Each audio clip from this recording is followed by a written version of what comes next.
Jannatga kirishlik aslida oson. Yaxshi ishlarni qilamiz, yomon amallardan qaytamiz. Buyurilgan ishlarga labbay deymiz, qaytarilgan ishlardan hazar qilamiz.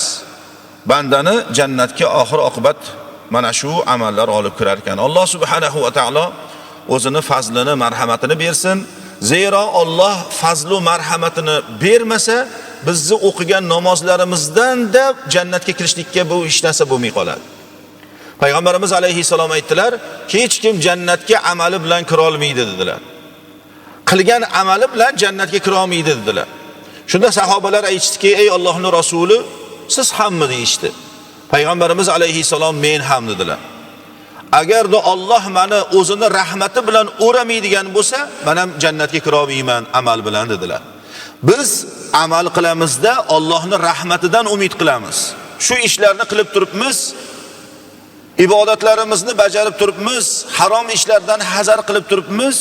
Shu ishlarimiz evaziga inshaalloh Alloh bizga jannatni beradi deymiz. Mana shu eng to'g'ri gap bo'ladi.